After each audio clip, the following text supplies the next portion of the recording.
what I would like to know, how did you came across my piece? Was it Facebook? Yes, I'm regularly following what you're putting on your website, and maybe we should say, yeah, you're a composer, but maybe you're the first composer who put practically all their work on the web since the 1990s. That is true, right? Yes, that's actually true. This was one attempt to escape the ivory tower. And with the new media and what we called new media, which is old media nowadays, the internet and the World Wide Web, it was a very interesting platform to do that. And I think you started as early as in 1994 and 1995, right? Yeah, that's true. I think when I came back from IRCAM in '93, I immediately got the email address in Austria, which was very difficult at this time. And my first email address was French, actually, an IRCAM address. And then I already started to put all my work on in a hypertext format, because I was so fascinated by HyperCard, this project with Lexikon Sonate and Yeah. and the electronic lexicon Roman, where we used HyperCard. And then when World Wide Web came out with the web browser Mosaic, it became very clear for me that the technology that is now available was also already known by me. Yes, but maybe we need to rewind a little bit, because we also need to explain, I mean, we're now having this conversation directly after another program with like extremely trashy Dutch pop music on Radio Worm, so-called pirate music, because it's the kind of music that was traditionally played on the Dutch pirate stations. And your background is actually that of a classically trained composer. Yeah. And I think you studied with Herbert Eimert, if I'm not mistaken. No. I was studying with Friedrich Zerha. Yes. Who recently died. He was nearly 100. Yes. But the most important person for me who influenced my compositional thinking was Gottfried Michael Koenig.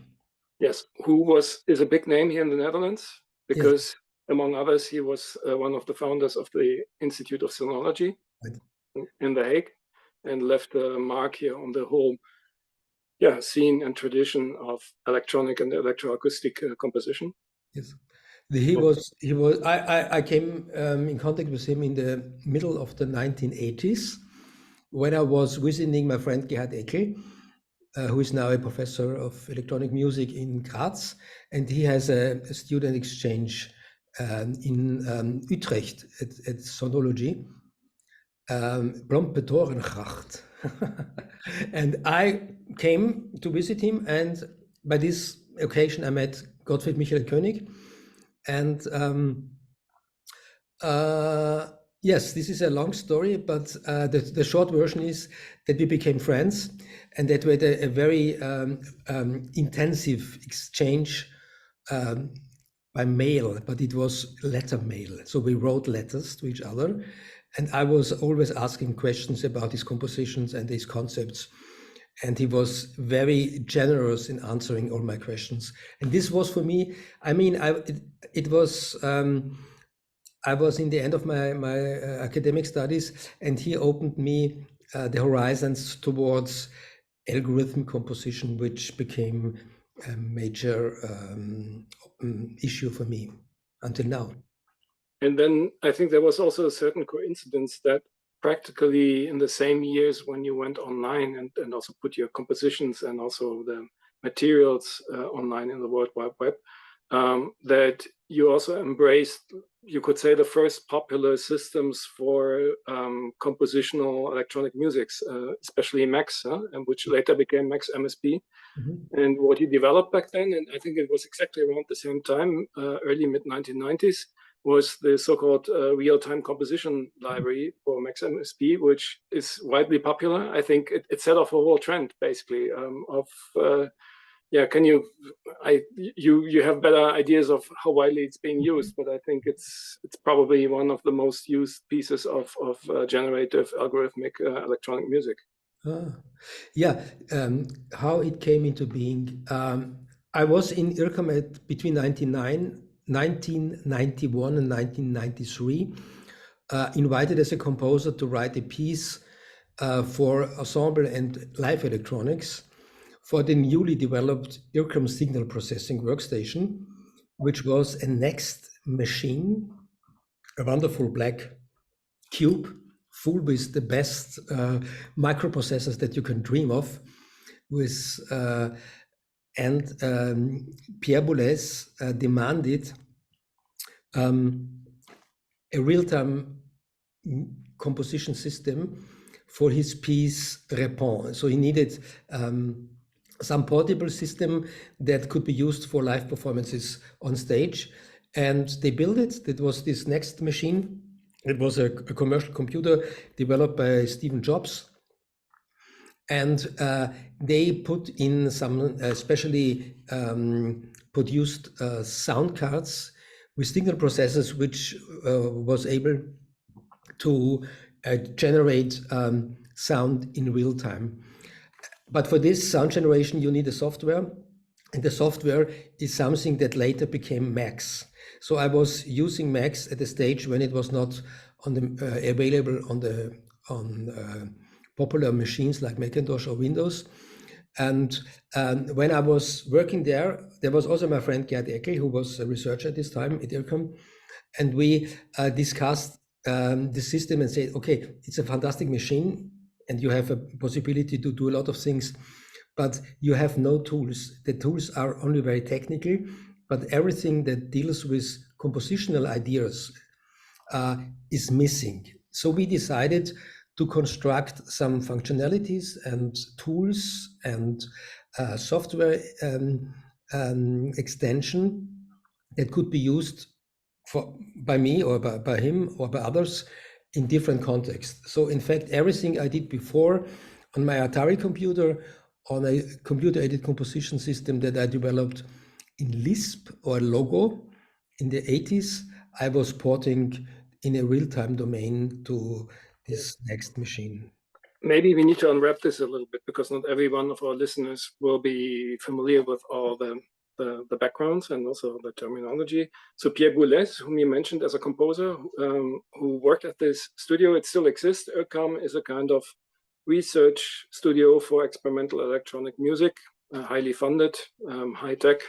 Here in the Netherlands, we have STIM, which was always the kind of community low-tech alternative to IRCAM. And Pierre Boulez is a big name in contemporary classical music, also in classical music in the meantime, because he has become more a conductor lately than a composer, but he belongs to the same generation as, for example, Karlheinz Stockhausen. And Gottfried Michael Koenig. Orchestral works, and then later also electronic works that he produced at IRCAM.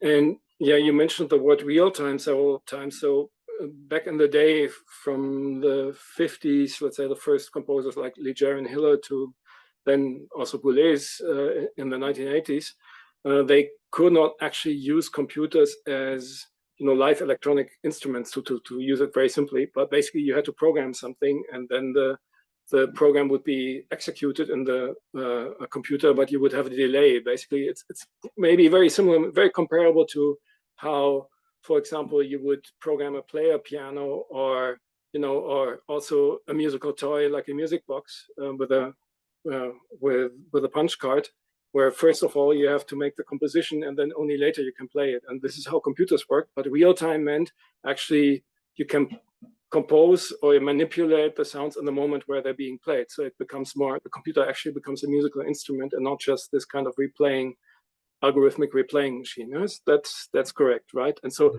that was the big breakthrough. And the next computer was when Steve Jobs got fired at Apple. He founded a new company with a high-tech computer, which was actually the precursor of what today is Mac OS X. Was pretty much taken over by Apple and then developed into what Macintosh is today. And these machines back in that time, in around the switch of the 80s and 90s, were the first that were powerful enough to do electronic music in real time.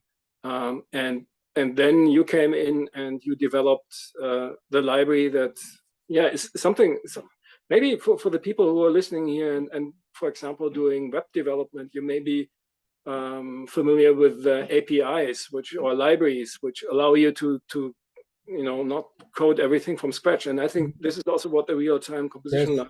It's like an abstraction from the Mac system that allows you to actually, program it or work with it like a composer and not like a computer program. Is that correct? Yes, that's correct.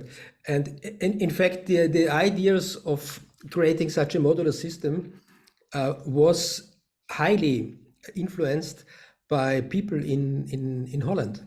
When I was there in 85 at the Computer Music Conference, maybe 84, 85, there were some people, Peter de Seen and Henk Jan Honing. They created a rhythmic composition environment written in Logo, which is a computer language which was developed at MIT for children, to let children program their own so-called microworlds. And they made fantastic algorithmic works with instruments, little percussive instruments, which were triggered by these machines, which were in turn controlled by these algorithms. And this is when I came back home, I started to create my own algorithmic composition system for instrumental music, not electronic music, also with the same sort of programming language in Logo. And when I came to IRCAM and found out that nowadays you can do everything in real time, that means that you can immediately listen to the results. It changed everything for me, and also changed my life as a composer, because before I was sitting at home on my desk writing scores, which was a very tedious work, and it took always very long before they became played and performed. And then with this experience of a performance, I could maybe change the score afterwards. But nowadays it was possible to create music directly on the fly, listening what's going on and adjusting the system. And maybe also, for the fun, we should mention Logo. You mentioned already it was developed for children as a programming language and system for children. Actually, was working with a turtle on the screen. Huh? There's this animated turtle, so it was a kind of gamified programming language. But then indeed, there was this step towards real-time electronic music on a computer. And I think, we mentioned that you started to use and publish all your work in the web, and that also included the real-time composition library, if I'm not mistaken. Yeah. So I did it. Downloaded from your website, wasn't it?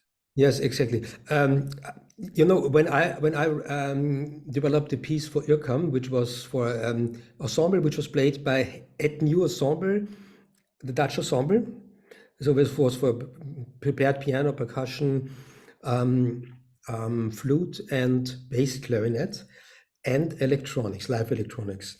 When I developed this piece, I needed a lot of tools, compositional tools on the computer, and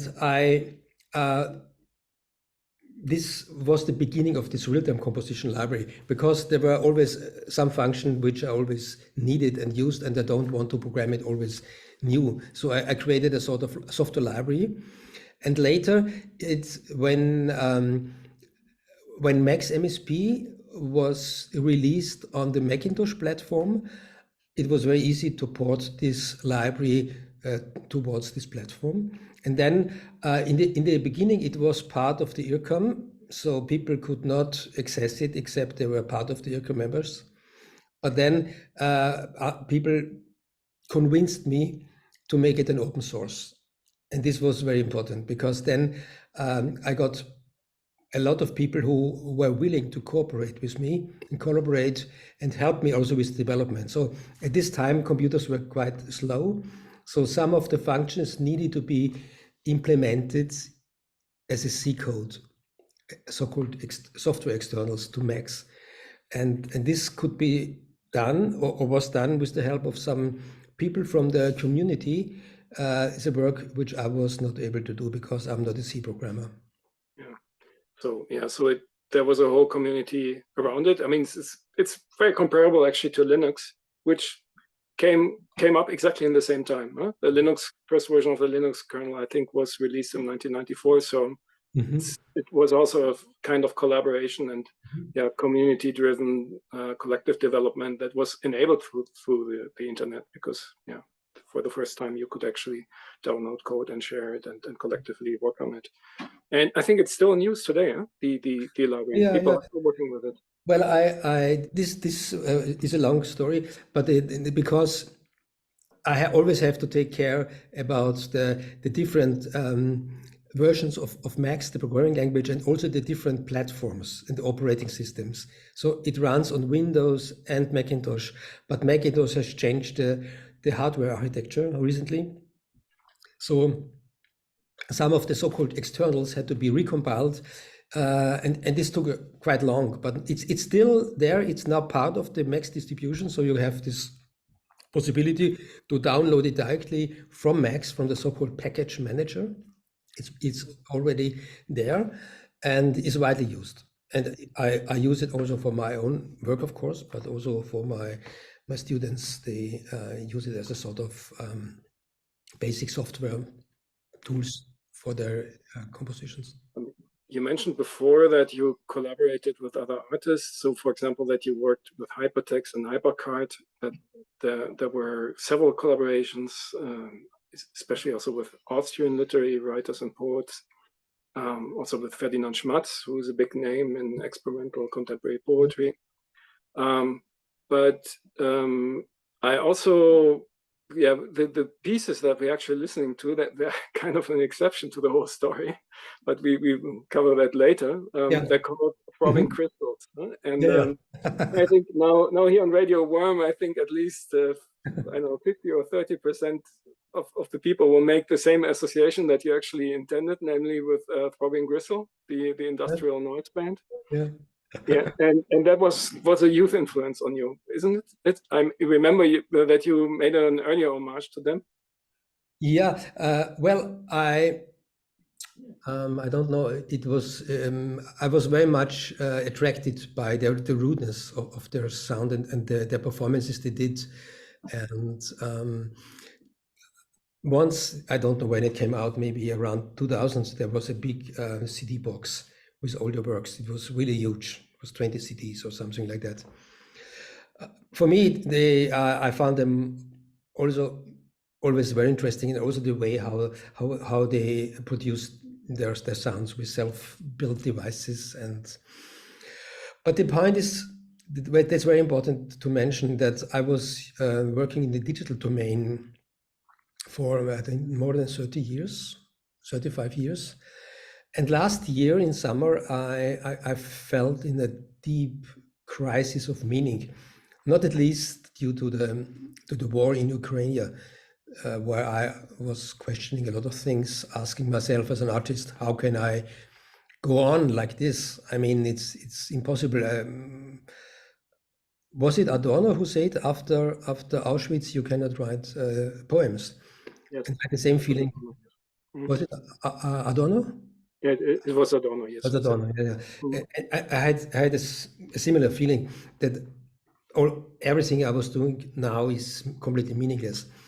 And I tried to find a way to escape this depression. And so I asked myself, is it possible for me to create electronic music without computers and without all the tools that I developed? And then I came to this conclusion that I have to go back to the old days before the computers were existing, and of course analog systems, synthesizers. The thing is that when I was a teenager and played in a rock band, I also dreamed of having a synthesizer, and I never had one, actually. But when I studied, in the studio there was some modular things, and I experimented with them, and at a certain time I didn't I wasn't interested anymore because I found it much more interesting to work with computers and create your own environments and not being subordinated to some concepts that somebody else had in creating a machine like a MOOC synthesizer. And one thing I always abhor is the use of a keyboard, because the keyboard is a reference to a type of music or also a history, a narration of music, which does not belong to electronic music, in my understandanding. It has total music, major and minor half tones, etc. So yeah. White and black keys and 12 tone temperate scales and those things. And then I found out that I came across a modular synth that I bought many years ago, a Töpfer, and I started to dig it out and try again, and found out it's very difficult to get some sound out of it because it needed a keyboard to. And then I found out that it's even possible using a keyboard and patch it in a way that the keys that you play on the keyboard are not producing the pitches. They're just triggers, and the pitches are produced by something else, maybe by the pressure that you give or the attack. And by this, I had a small keyboard attached to this synthesizer, but it would not play notes, just creating some very bizarre sounds, and I could manually do something on it. With this, I found some quite interesting things, but I came to a point where I thought, okay, this is not. I need more. I need some randomness, and it's not part of the system. So I was speaking with my friend Gerd Eckel again, and he said, "Oh, there is some device that's built in the US. It's a small firm company, Make Noise. They make this O-Coast modular synth. Why O-Coast? Because it's neither East or West Coast, neither MOOC or Buchla, but it's something that has no definition. It combines both worlds, and it's a machine that is has a lot of patch chords that you can use and a lot of knobs. It's a very strange and bizarre architecture, which is completely against everything that you normally learn.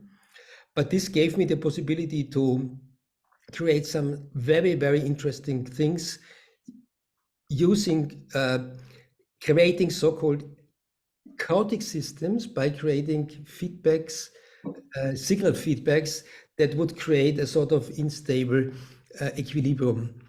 And using this instrument, I created a series of works, which is a work in progress called Coastlines, which I was doing since then. But now comes the point with the throbbing crystals. A few weeks ago, I was trying to come back to this Töpfer. This was this dark energy modular synthesizer, a small box. And I tried to revive this beast. And then I, with all the knowledge that I had by creating these chaotic feedback systems, I was going back to the Töpfer and did some new hardware environment, and found out that you can create fantastic things. And then in one day, I recorded 4 throbbing crystals. Maybe we should listen to the first one now, and then we will continue our conversation after that. Okay. Okay, we just listened to the first movement of Throbbing Crystals. Yeah, there are 2 aspects, I think, in the title. We already talked about Throbbing Crystal, the industrial noise band, maybe the first ever from the late 1970s. And but also crystals, of course, in the sense of the circuits, I guess, huh? the chips and No, I was more thinking about uh, crystal structures, like with Anton Webern.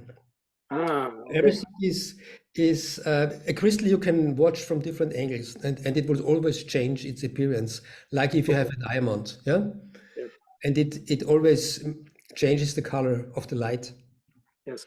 It's like this, that you have something that has a certain fixed structure, but then this is the performance part of this piece.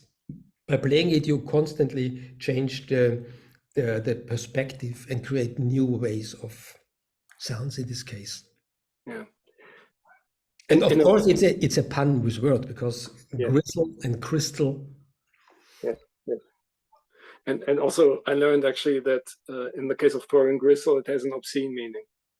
Yeah, It's, of course, it's very obvious. It's yeah, very of course. obvious. Yeah, that's It's typical. maybe not so much in my music. Genesis Theology has become this kind of, I think, in their, I should say, in their late life, become a kind of queer icon because then they transitioned and had to build up a kind of new Genesis identity. P Orage, or Yes, yes, but died in 2020. I think many people here in the WAM community are familiar with their work from very different angles. I think younger people rather know Genesis P. Orage as this kind of queer performance artist, and older people know them from the times of noise music and Throbbing Crystal and Psychic TV and Satanism, etc., etc. But what is kind of interesting, I mean, you're also kind of returning to a similar technology that also a band like Florian Crystal used, because they also worked, I think, one of the musicians, Peter Christopherson, I think was it. He was like also a tinkerer and who built his own synthesizer, etc. And also probably had similar considerations as yours, that he didn't want to produce any kind of conventional tonality or sounds with it. Well, I must confess that I'm not very familiar with the work of Throbbing Crystal, except that I heard a lot of the music. But I found this, when I was listening afterwards to what I recorded, I found an aspect of pulsation, repetition, something throbbing, and then the title Throbbing Crystal came into my mind, and of course with some reference to this fantastic noise band. Yes, but then, I mean, what you described, that you went from computer-generated music to this, I also should say, improvised, live improvised analog modular synthesizer music. That's also something that I observed at large. Here in WARM, actually, we have a very big analog synthesizer studio that gets completely overrun and booked out for many years. Also used to have the iconic ARP modular synthesizer, etc. But that's a bigger trend. Huh? This is something that I really observed, that in electronic music, since about 10 years, people are switching back to working with modular synthesizers. So they're also, I mean, they're being produced again. Even big companies, like Behringer, for example, are now producing analog modular synthesizers. So it's become its own industry. What do you think about that? Well, I'm following this from a certain distance, to be honest. And I see a lot of males sitting in front of their machines, very impressive, lots of cables, and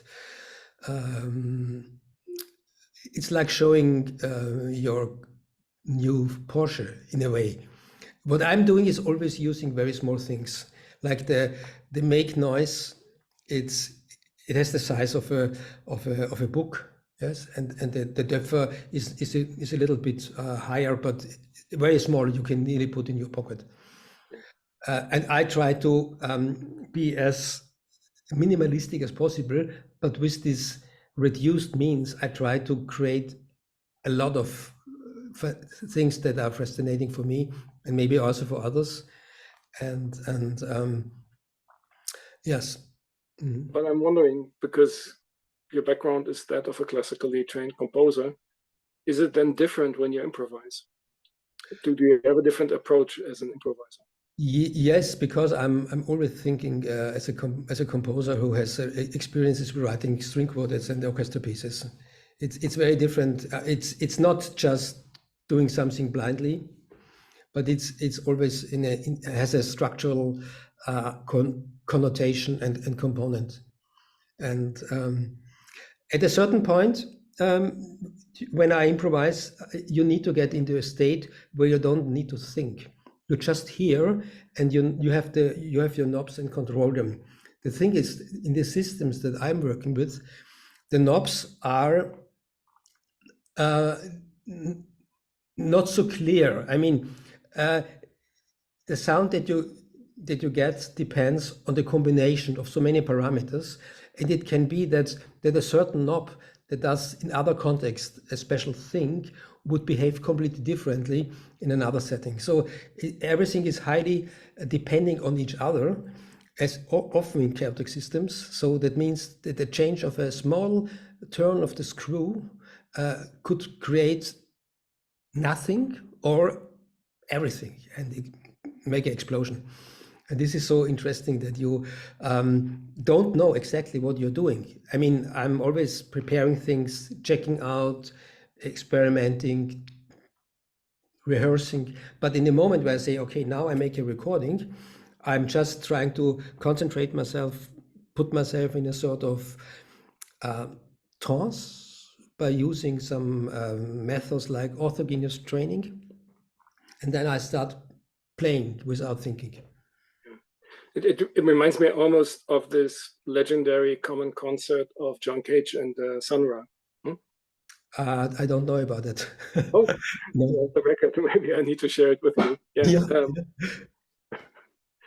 But John Cage was not an improviser, was he? Yeah. Huh? Sorry? Was John Cage an improviser?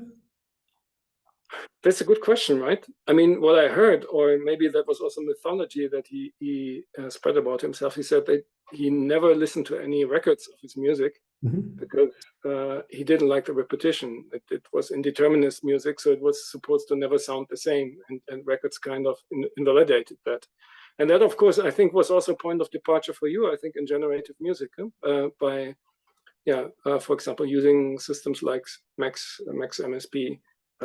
To make it actually possible to reproduce indeterminism in the sense that you could also download it as a player and listen to your music, but then as something that was live generated. Right?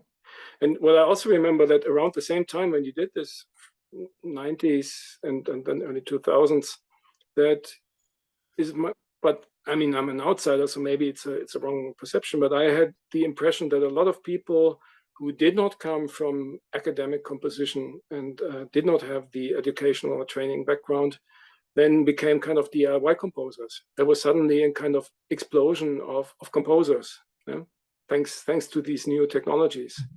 Maybe a little bit comparable to how digital cameras suddenly made almost everyone a photographer, or how desktop publishing made everyone a graphic designer, right? The same thing happened then with systems like Max MSP and including the libraries that you programmed. But it's like with digital cameras. Everybody has one, but in order to make good photos, you need more than a camera. Yeah, of course. Yeah, but at least, I mean, what I observed also, actually, in the case of photography, that it also allowed people who did not have access to these resources before, including the educational resources, and who actually had the talent to come out and produce and become part of that community, right? And I think that very much also happened with computer-generative music around the same time. Yeah, exactly. This opened new horizons and also gave other people access to a sort of community. And I'm not speaking about music market, because this kind of music is not something that you can earn much money with it, I guess. Yeah. Yes. But you can maybe also the problem why that's the reason why it has been so strongly associated with academia, because that's actually one of the few structures where this music gets supported, right? Correct?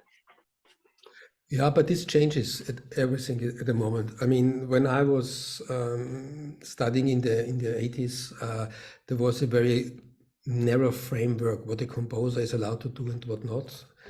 And this is not the case anymore.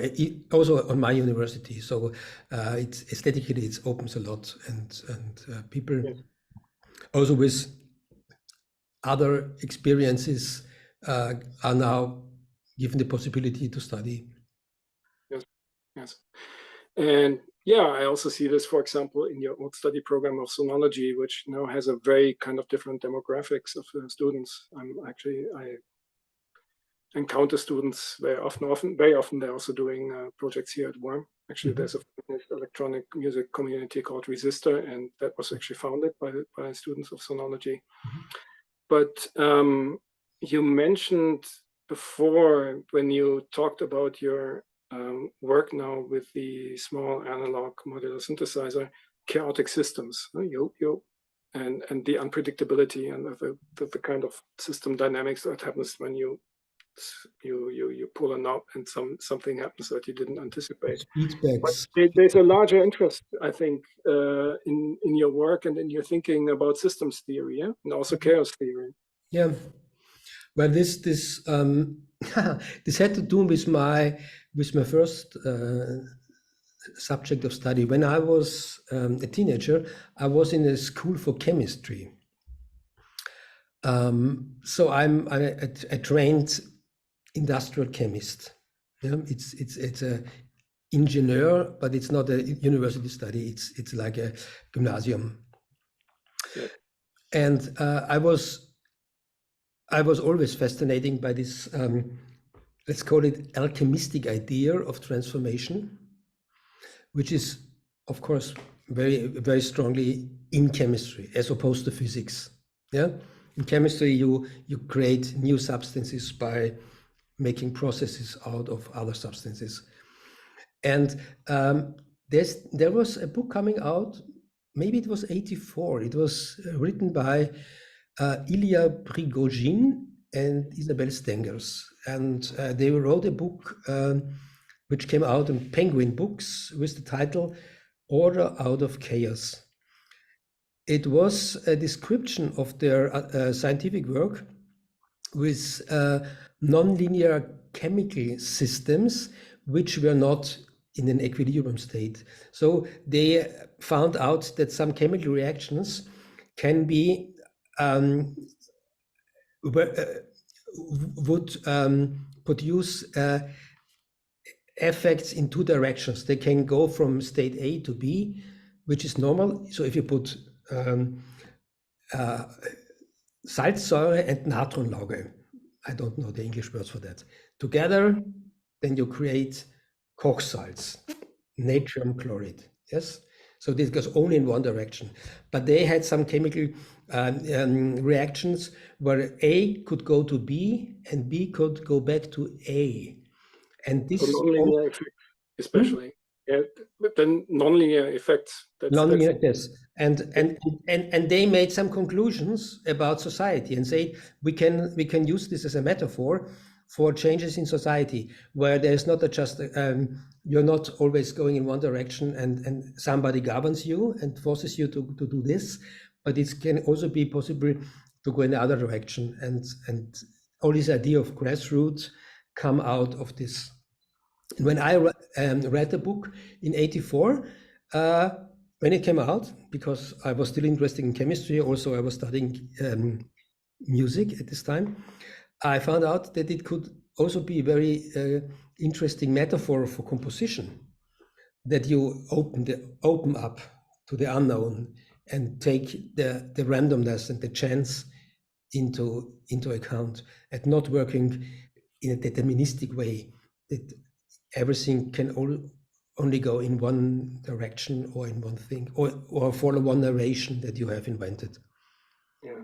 Maybe we should mention that Isabel Stengers, whose book you just referred to, is a big name also here in the Netherlands, and because she's a Belgian philosopher, and maybe some listeners are familiar with her later books, such as Living in Catastrophic Times. So she's also one of on the forefront of critical thinking on the Anthropocene and climate change, and of course, climate itself is a chaotic nonlinear system. So many of the things that you mentioned apply to that. Yeah, and you could say this kind of contingency and also this chaos. This also has reached you on the level of politics and world politics. That this was maybe then also the trigger or the butterfly effect that changed your musical approaches. Are you now not composing anything anymore, or is this now your complete new way of working? Or no, this is something that accompanies constantly. So I'm regularly going in my studio and setting up new patches, creating new pieces which are put on YouTube, especially for coastlines. This is a long piece or a work in progress. And now I'm inviting artists from other fields. I have a fixed collaboration with a writer, Erwin Uhrmann, and we meet regularly, and he invents texts, poems, narrations with my music. So we sit on a table facing each other, and he's listening to my electronic sounds from the synthesizer, and then he starts speaking, and I react to what he's saying, and we create some instant poetry, instant music thing together. This is not published now. It's still in an experimental state, but we will make our first performance in July for a selected audience. But it takes place in a monastery in the city where I live, in a medieval library with lots of books and globes there. And then I was experimenting with a dancer.